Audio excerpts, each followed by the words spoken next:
Hello everyone, my name is Lydia, and on August 15th, 2023, I was homeless for the first day, the first day of being homeless. And now that it's been a year later since that first day, let's talk about it. Let's talk about how I've been more recently. Maybe I'll move the camera a little bit. This is cute with them in the background, but it's a little dark, hey? Okay, this is a little worse, but like the lighting's a little bit better, and like I've got Spinner still with me, my childhood toy. Did y'all hear that? It is thundering out. Spooky, spooky. Anyway, 1 year, and I'm feeling pretty positive. A lot of things have changed. I mean, notably, I'm housed. I've been housed for 7 months, or maybe it's been 8 months now, for a good amount of time. And a lot of growth, a lot of change has happened.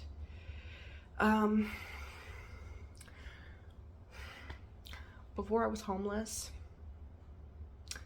I had a lot of anxieties, a lot of fears, and homelessness definitely, I don't want to say helped me overcome them, but I was forced to overcome them very rapidly.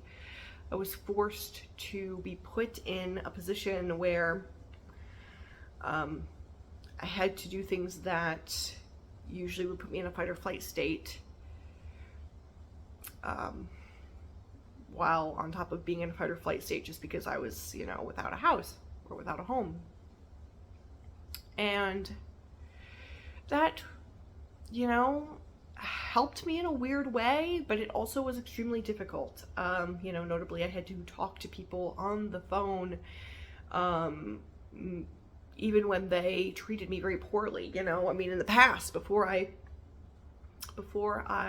was homeless, it took a lot of courage for me to talk to people on the phone because my anxiety was so high, and if it went poorly, I knew that, okay, like I can just decompress and I don't have to continue talking to people on the phone. I can be done for the day. I can have that. I can give myself a day's rest from that, and to allow myself to calm down or recognize that it went better than I thought. But instead, I was forced to talk to people constantly, even the days leading up to it, and the many months leading up to it even, to try to find housing. And a lot of the time people weren't very nice to me, especially when they found out I was homeless. And a lot of the people who were meant to help me because I was homeless were not very kind. A lot of the people who worked for the government, they treated me very poorly, which I've talked about on here before. But and it's like sort of like exposure therapy, I guess. I just sort of had to do it, and so now talking on the phone is sort of this, okay, like it worked out just fine. Like I now can talk to people on the phone like it's nothing.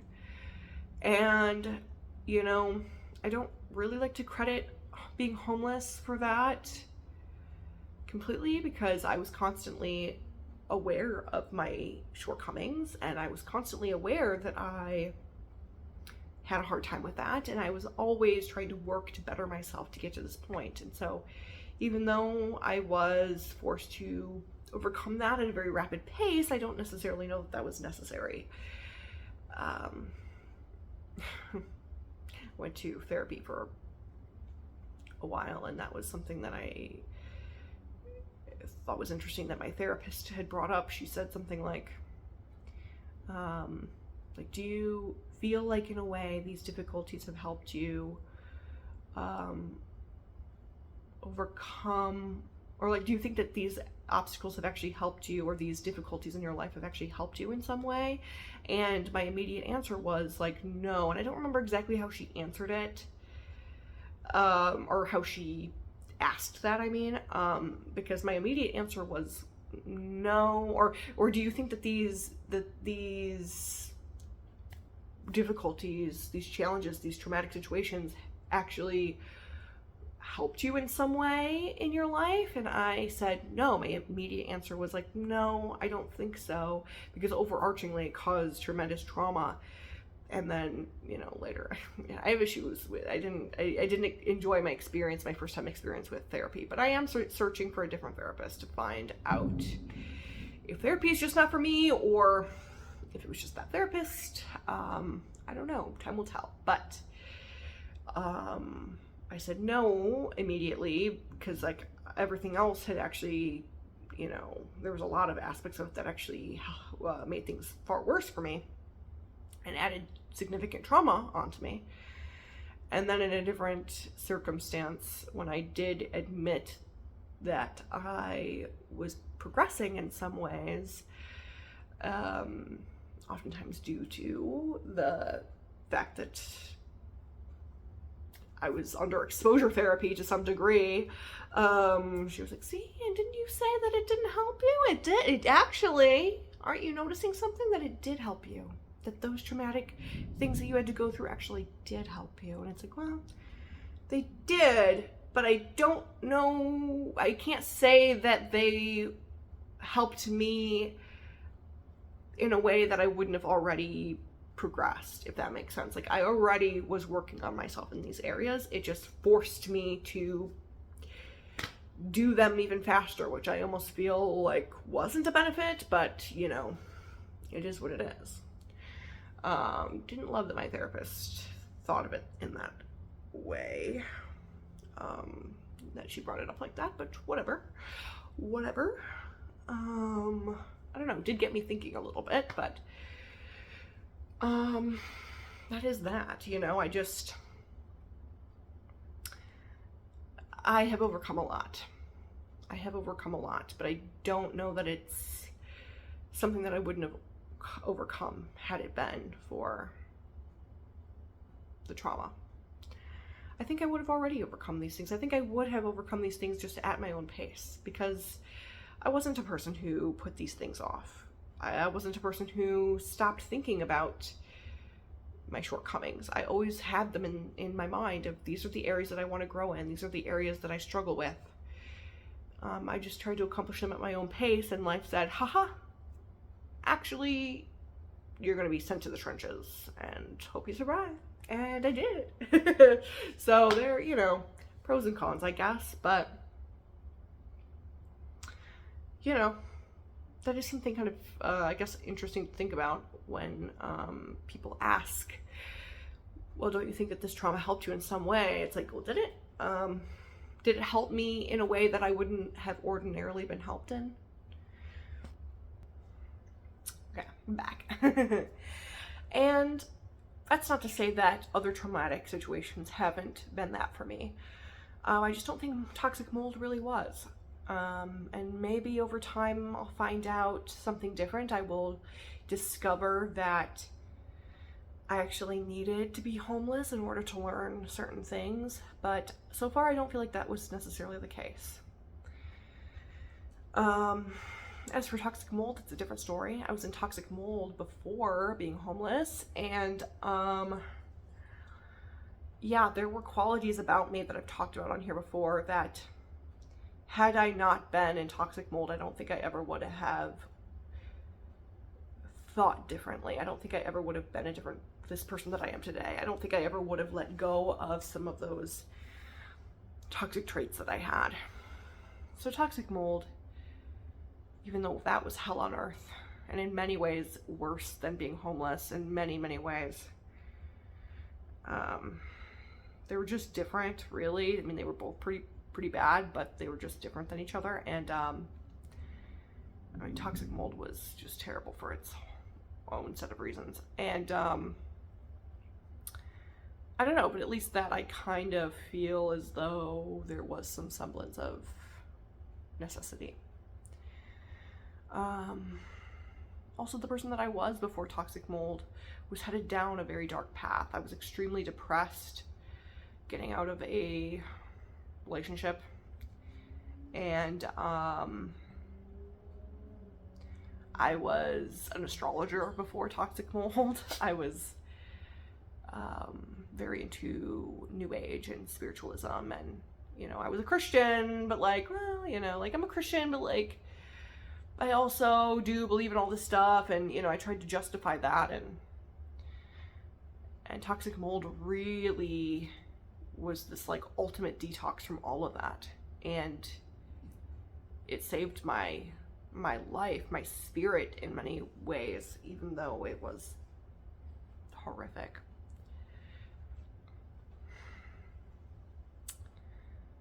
And today, not because of my homelessness, but outside of my homelessness today, I feel as though within these 7 or 8 months that I have been housed, I have been tremendously blessed, and I have been tremendously, I've been tremendously blessed to have this new mindset about life in a way.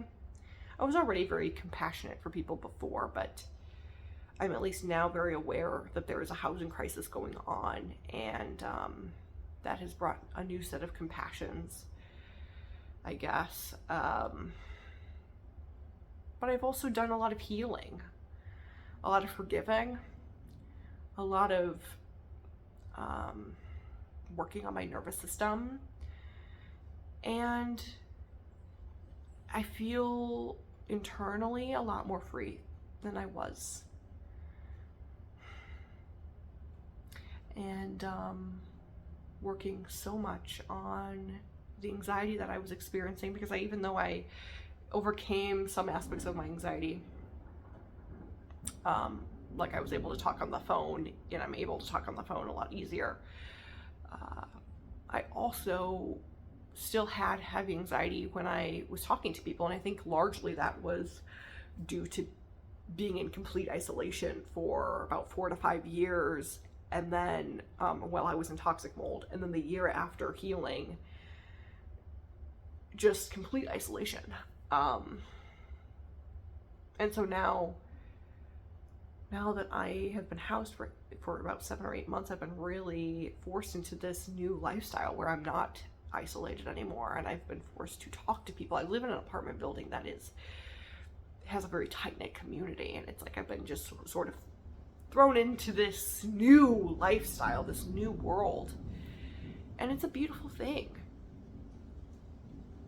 And that aspect is a beautiful thing, even though I was very resistant at first because I missed the place I lived in before. Oh, my dog, she has fear about thunder. She's afraid of thunder and lightning. It's okay, hon. Don't be spooked. She sometimes does really good, and then sometimes she's like, she just can't anymore. She just gets so spooked by it. I don't even know if you guys can hear it, but it's thundering and lightning out there. And she gets so antsy. Like I always think that me hugging her or holding her will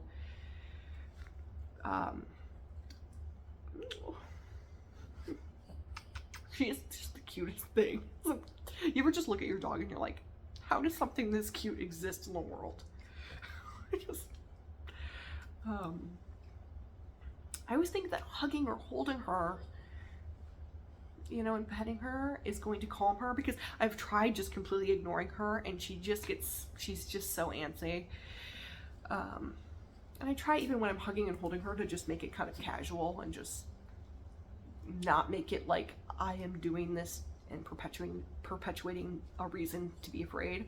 But she just gets so antsy. I don't really know what to do for that. I guess maybe a thunder shirt, I've heard, might work.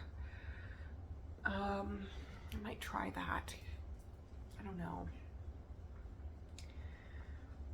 But there's been times where she's been completely fine with thunder and lightning. It's weird. Notably, like at night, she's calmed down about it, but I don't know. It's odd.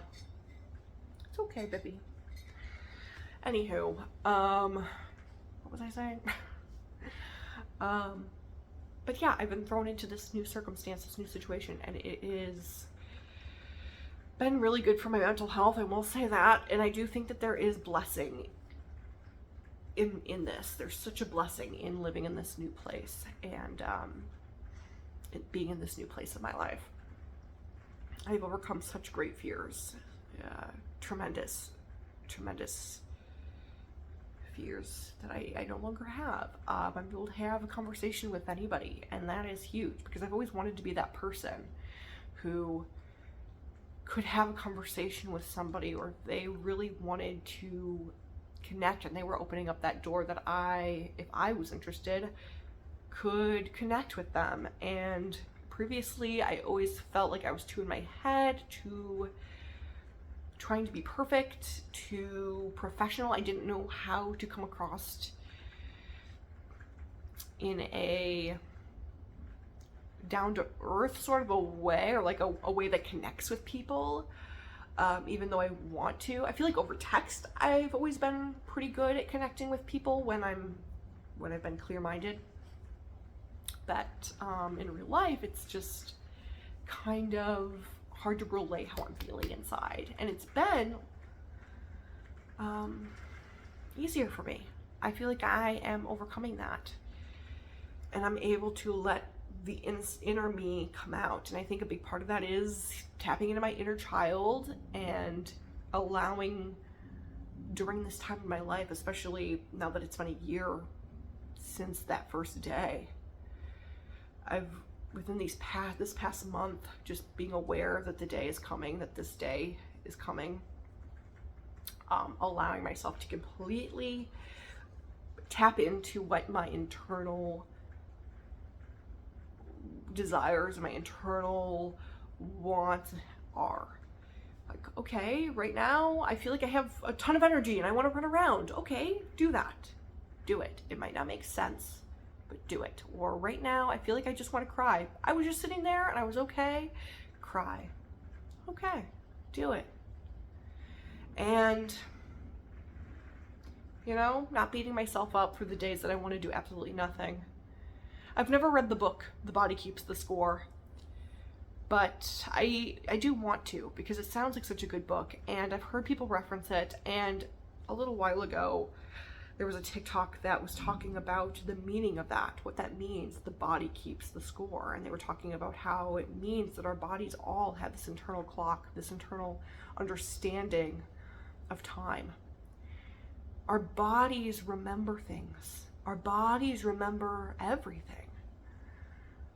They remember what that person did to you, how that person made you feel. They remember what happened this time last year. They remember that. My body remembers that on the 15th, August 15th, 2023, that I slept in my car for the first time. It remembers how all day I had hope, and then at night, once night fell, it sunk in for me that I officially was homeless. That I now could say in my life's journey that I have experienced being homeless. The hopelessness, all of that I felt that day, that night. The concern I felt overarchingly for my pets over me, because I knew that they were going through this 10 times worse than I was, just because they couldn't communicate. They didn't know what was going on. All they knew was, over the course of a few months, their belongings, their home started getting smaller and smaller. That the energy had shifted in the house. That everything was in boxes, that there were no longer all of the spaces around them that they used to, that used to be there.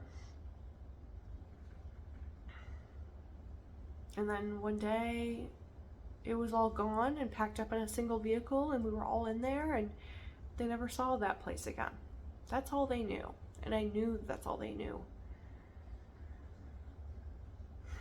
My cat didn't handle it very well the first night, and that's all he experienced was that first night, because I couldn't do that to him.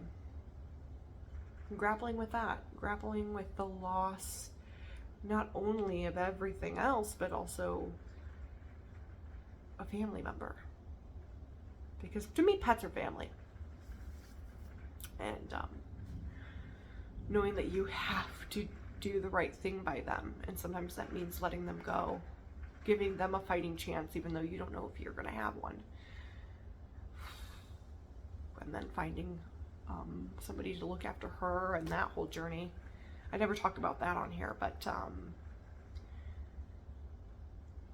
although my mom and I were homeless for a little while, sleeping in our car, we had to find somebody to look after her, somebody somewhere, because there's just something energetically about your pets, you know? Sometimes you can read them, you know specifically that one thing is right for one pet when a different thing is right for the next. And although Frady, it just felt right to put him in one home, or put him, you know, up for adoption or at the shelter, which is still so hard to say out loud. I don't know if I've ever just said that straight out loud, that I put my cat in the shelter, because that's really, oof. It's hard after being a foster. I used to foster cats. And, in fact, he was a foster fail. And that's really, really awful, but that's just what happened. And it gave him a fighting chance. And he got adopted right away. So, because we checked back, we would check back often at the shelter to make sure that he was okay. But he got adopted right away, so. And, like, very quickly after. And, my dog, I just knew that a shelter wouldn't have been as beneficial for her as it was for Frady.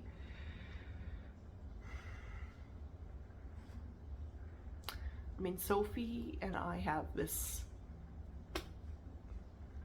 bestie bond.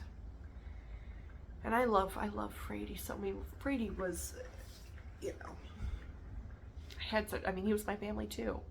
But it's different when you know one thing is better for one pet and one thing is better for another, and that was just how it had to be. And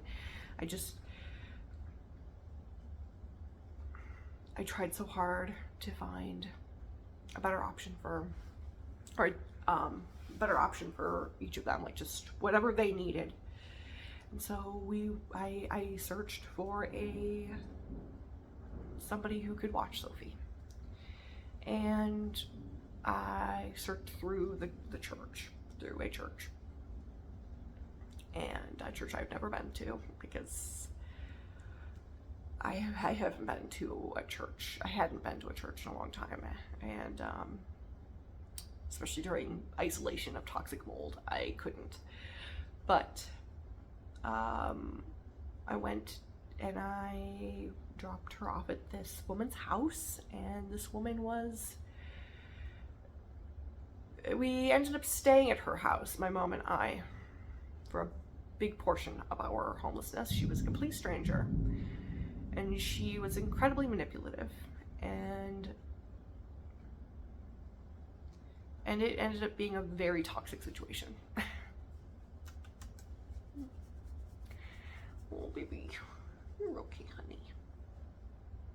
You're okay. Her little ears. Oh, don't be nervous, honey. She's handling it okay, but she's like, make it stop. Make the thunder and lightning stop. Thunder. It's just thunder.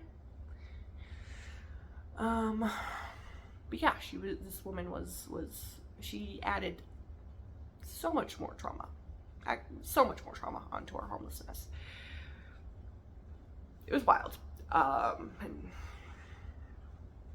And manipulated us to feel one way about her, like psychotic stuff. While my mom and I were homeless. So, you know, it it was interesting. We had quite the journey with being homeless, and I never talk about that woman. I don't know if I should. I don't know. Sometimes I want to, but I don't really know what the lesson is behind that. You know what I mean?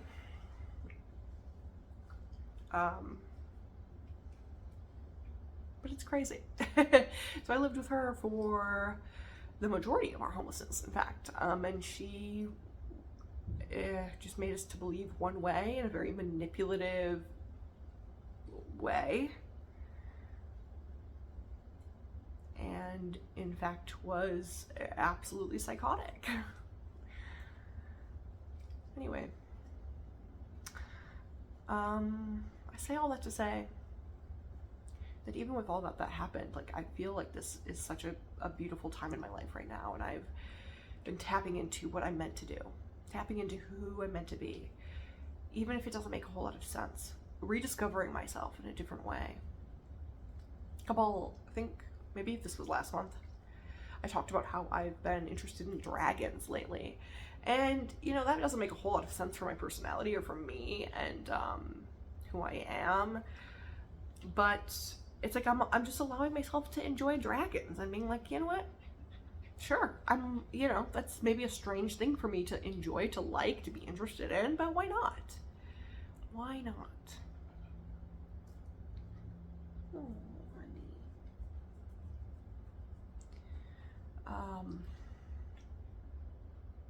And that's just how I am living right now. It's just completely into what is meant to be for me. I'm just completely tapping into my intentions and my listening to my gut. Oh.